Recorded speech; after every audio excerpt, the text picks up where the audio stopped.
Hello পোলাপাইন, স্টাডিয়ামের পক্ষ থেকে তোমাদের সবাইকে স্বাগতম। আজকে আমরা রসায়নের গুণগত রসায়নের কোয়ান্টাম সংখ্যা নিয়ে আলোচনা করব।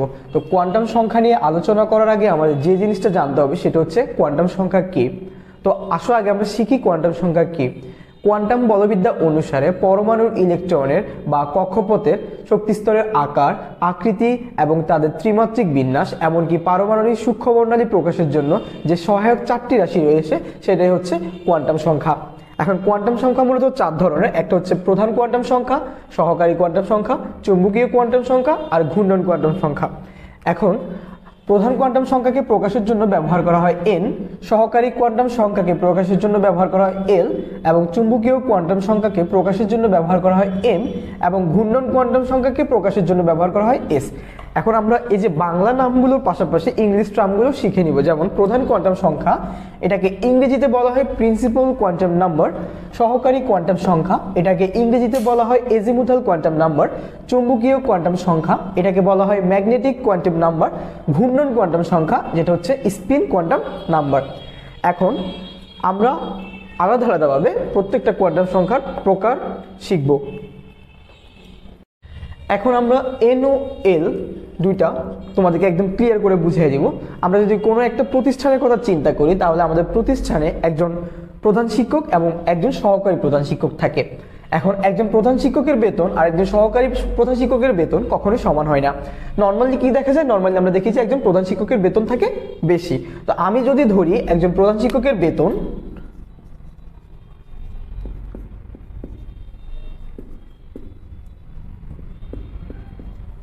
একজন প্রধান শিক্ষকের বেতন যদি 20,000 টাকা হয়, তাহলে ধরলাম একজন সহকারী প্রধান শিক্ষকের বেতন 18,000 টাকা। তাহলে আমরা কি দেখতে এখানে হচ্ছে কি প্রধান শিক্ষকের বেতনটা বেশি সহকারী প্রধান শিক্ষকের তুলনায়।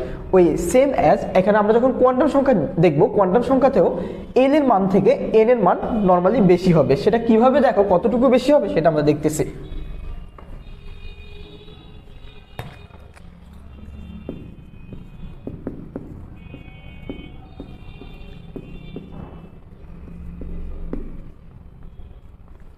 অর্থাৎ এল এর যে মানটা, এল এর মানটা হবে n-1 পর্যন্ত। ব্যাপারটা আরেকটু ক্লিয়ার করি।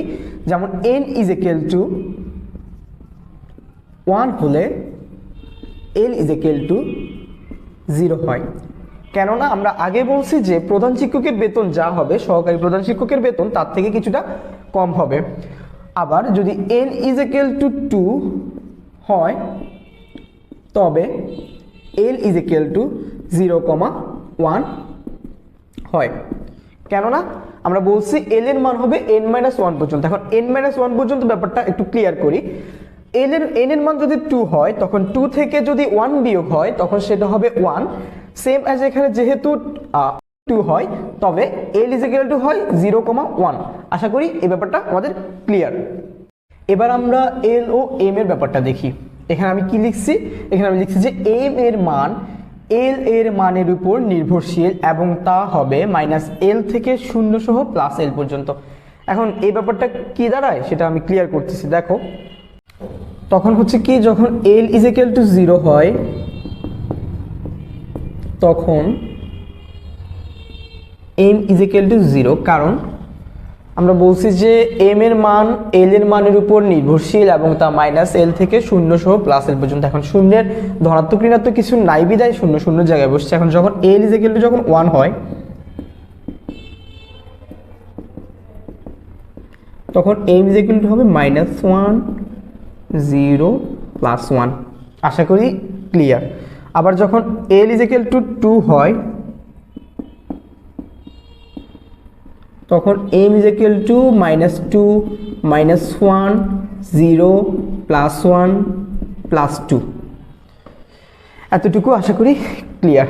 এখন আমরা যে ব্যাপারটা দেখব সেটা হচ্ছে, এবার আমরা ঘূর্ণন কোয়ান্টাম সংখ্যা সম্পর্কে জানবো। এখন ঘূর্ণন কোয়ান্টাম সংখ্যা হচ্ছে, আমরা জানি কি পারমাণবিক সূক্ষ্ম বর্ণালীর হচ্ছে ইলেকট্রনের অক্ষ বরাবর ঘূর্ণনের জন্য হচ্ছে ঘূর্ণন কোয়ান্টাম সংখ্যা হচ্ছে ব্যবহার করা হয়। এখন ঘূর্ণন কোয়ান্টাম সংখ্যা দুই রকম হয়, একটা হচ্ছে ঘড়ির কাঁটার দিকে আর একটা হচ্ছে ঘড়ির কাঁটার বিপরীত দিকে। এখন যখন ঘড়ির কাঁটার দিকে হয় তখন হচ্ছে প্লাস, আবার যখন ঘড়ির কাঁটার বিপরীত দিকে হয় তখন সেটা হয় মাইনাস। এটাই হচ্ছে আমার ঘূর্ণন কোয়ান্টাম সংখ্যার নর্মাল বেসিক। এখন L ইজ ইকুয়াল টু যখন 0 হয় তখন হয় S উপশক্তি স্তর, L ইজ ইকুয়াল টু যখন 1 হয় তখন হয় P উপশক্তি স্তর, L ইজ ইকুয়াল টু যখন 2 হয় তখন হয় D উপশক্তি স্তর, আর L ইজ ইকুয়াল টু যখন 3 হয় তখন হচ্ছে F উপশক্তি স্তর। এই ব্যাপারগুলো আমাদের হচ্ছে মাথায় রাখা লাগবে, কারণ কোয়ান্টাম সংখ্যা থেকে আমাদের সৃজনশীলে একটা না একটা প্রশ্ন থাকবে, সেটা হচ্ছে একদম ম্যান্ডেটরি। এখন আমরা হচ্ছে একটা প্রশ্ন দেখি। প্রশ্নটা হচ্ছে কার্বন পরমাণু দ্বিতীয় শক্তি স্তরের জন্য কোয়ান্টাম সংখ্যা বের করো। এখন এই ধরনের প্রশ্ন আমাদের বোর্ড পরীক্ষায় কিংবা হচ্ছে কলেজ পরীক্ষায় অহরহ আসতে পারে। সেটা হচ্ছে আমরা কিভাবে এখন এটা সলভ করব দেখি। তখন হচ্ছে প্রথমে আমাদের সলভ করার জন্য এভাবে একটা ঘর এঁকে নিতে হবে, সেটা আমরা পেন্সিল দিয়ে করবো নর্মালি। তো হচ্ছে এখানে কার্বন পরমাণু দ্বিতীয় শক্তি স্তর বলছে, তো কার্বন পরমাণু দ্বিতীয় শক্তি স্তর, এটা দ্বিতীয় ধারা কি বুঝেছে? দ্বিতীয় ধারা এটাই বুঝেছে যে n এর মান 2। তো যখন n ইজ ইকুয়াল টু 2 তখন তাহলে l ইজ ইকুয়াল টু কি হবে আমরা জানি, তখন l ইজ ইকুয়াল টু অবশ্যই হবে n অপেক্ষা কম, তাহলে হচ্ছে কি দাঁড়ায় 0,1। তখন l ইজ ইকুয়াল টু যখন 0 তখন m ইজ ইকুয়াল টু কি হবে? m ইজ ইকুয়াল টু অবশ্যই 0 হবে। আবার যখন l ইজ ইকুয়াল টু 1 তখন m ইজ ইকুয়াল টু কি হবে? -1 0 +1। এখন যেহেতু তোমার m ইজ ইকুয়াল টু 0 তখন s ইজ ইকুয়াল টু তাহলে আমাদের কি হবে? s ইজ ইকুয়াল টু হবে আমাদের +-½ ঠিক আছে। তো যখন s ইজ ইকুয়াল টু +-½ তখন হচ্ছে কি এর অর্ধগুণন হইতেছে, তাই না? এখন হচ্ছে তোমার যখন আবার l ইজ ইকুয়াল টু 1 তখন m ইজ ইকুয়াল টু হচ্ছে -1 0 +1। তো l ইজ ইকুয়াল টু যদি 1 হয় তখন 2 × 1 +1 তাহলে কি দাঁড়ায় দেখো তো? 2 × 1 + 1 মানে কত? 3 না? তাহলে হচ্ছে এখানে s এর যে মানটা হবে তখন সেটা হবে 3 × +-½ আশা করি এই ব্যাপারটা আমাদের ক্লিয়ার, ঠিক আছে। এখন আমরা নেক্সট আরেকটা প্রশ্নে যাব। বুঝছস নি? এখন আমরা এই প্রশ্নটা সলভ করি। এই প্রশ্নটা দেখো কি দিছে, প্রথম শক্তি স্তর একটা, দ্বিতীয় শক্তি স্তর আর হচ্ছে তৃতীয় শক্তি স্তর। প্রথম শক্তি স্তর ইলেকট্রন সংখ্যা 2, দ্বিতীয় শক্তি স্তর ইলেকট্রন সংখ্যা 8 আর তৃতীয় শক্তি স্তর ইলেকট্রন সংখ্যা হচ্ছে কত? একটা। তো তাহলে আমরা ইজিলি বলতে পারি এটা হচ্ছে কোন পরমাণু? এটা হচ্ছে সোডিয়াম পরমাণু, কারণ হচ্ছে সোডিয়াম পরমাণু 3টা শক্তি স্তর থাকে, সর্বশেষ শক্তি স্তর থাকে ইলেকট্রন একটা। তো এখন প্রশ্ন বলছে এই শক্তি স্তরের জন্য, মানে হচ্ছে একদম সর্বোচ্চ শক্তি স্তরের জন্য কোয়ান্টাম সংখ্যা বের করো। তো কোয়ান্টাম সংখ্যা বের করার জন্য আমরা আগের প্রশ্ন দেখছি কি এইভাবে একটা বক্স করা লাগে। তো হচ্ছে এখানে দেখো, এখানে যেহেতু n ইজ ইকুয়াল টু কেন 3, n ইজ ইকুয়াল টু 3 এই কারণে, কারণ হচ্ছে সোডিয়াম পরমাণু সর্বোচ্চ শক্তি স্তর কোনটা? থার্ড শক্তি স্তর। তো ওই কারণে n ইজ ইকুয়াল টু 3। তো n ইজ ইকুয়াল টু যখন 3 তখন l ইজ ইকুয়াল টু তাহলে কি হবে? 0 1 2। এখন l ইজ ইকুয়াল টু 0 এর জন্য m ইজ ইকুয়াল টু 0। তো যখন m ইজ ইকুয়াল টু 0 তখন s ইজ ইকুয়াল টু কি হবে? +-½ আবার যখন l ইজ ইকুয়াল টু 1 তখন m ইজ ইকুয়াল টু কি হবে? -1 0 +1। কারণ হচ্ছে l এর মান এর উপর m এর মান নির্ভরশীল, এবং সেটা কতটুকু নির্ভরশীল? সেটা হচ্ছে -l থেকে 0 সহ +l পর্যন্ত। আবার তাহলে হচ্ছে এখানে উপশক্তি স্তর হচ্ছে 3টা। এখন মোট উপশক্তি স্তর থাকতে পারে 3টা, তো 3টার জন্য এখানে 3 × +-½ আবার যখন l ইজ ইকুয়াল টু যখন 2 তখন m এর মান -2 -1 0 +1 +2। এখানে উপশক্তি স্তর, মোট উপশক্তি স্তর কয়টা? 5টা। এই কারণে s এর মানটা হচ্ছে 5 +-½ আশা করি এই প্রশ্ন আমাদের ক্লিয়ার। এখন আমরা এই প্রশ্নটা দেখি। এই প্রশ্নে বলছে দেখাও যে একটি পরমাণুর দ্বিতীয় শক্তি স্তরে সর্বোচ্চ 8টি ইলেকট্রন থাকতে পারে। তো এই প্রশ্নটা সলভ করার জন্য আমাদেরকে হচ্ছে তারা বলে দিছে এখানে পরমাণুর দ্বিতীয় শক্তি স্তর সর্বোচ্চ কয়টি ইলেকট্রন? 8টি ইলেকট্রন থাকতে পারে। তো এই প্রশ্নটা আমাদের সৃজনশীলে খুব সম্ভবত ঘতে আসতে পারে। এখন এটা সলভ করার জন্য আমাদের হচ্ছে এই জিনিসটা জানতে হবে। আশা করি এই জিনিসটা আমরা সকলে আগে থেকেই জানি, ঠিক আছে। এই জিনিসটা জানার কথা আমাদের।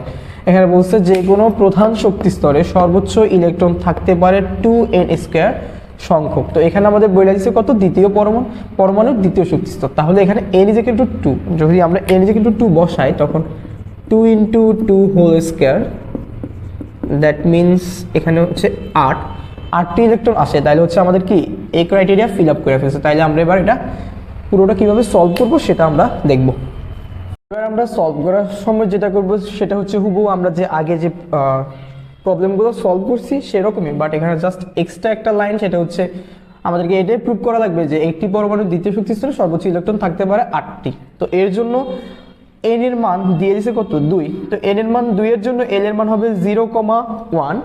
তো যখন 0,1 হয় তখন এল এর মান 0 এর জন্য এম এর মান 0 হয়, আর এস এর মান হয় ±½ যেটা আমরা আগে দেখছি। এখন হচ্ছে এল এর মান 1, এল এর মান 1 এর জন্য এম এর মান -1, 0 +1। এখন এখানে হচ্ছে উপশক্তি স্তর কয়টা 3টা, ঠিক আছে, উপশক্তি স্তর 3টার জন্য এখানে হবে 3 × ±½ এবার আসলে আমরা ইলেকট্রন সংখ্যা হিসাব করি, এখানে +-½ দ্বারা এখানে ইলেকট্রন আছে কয়টা, ইলেকট্রন সংখ্যা হচ্ছে এখানে 2টা। এখানে যেহেতু 3 × +-½ তো এখানে আগে তো 2টা আছে, এই 2টার সাথে আবার হচ্ছে কি 3টে উপশক্তি স্তর গুণ হয়েছে, তাহলে 3 × +-½ আমরা এখানে ইলেকট্রন সংখ্যা কয়টা 6টা। এখন 2 আর 6 যোগ করলে কয়টা হয় 8টা। তাহলে আমরা কি বলতে পারি না যে হচ্ছে এই ক্রাইটেরিয়া আমাদের সম্পূর্ণ ফিল আপ করছে, এটা প্রুভড হয়েছে, তাইলে আমরা এখানে এক্সট্রা লিখতে পারি।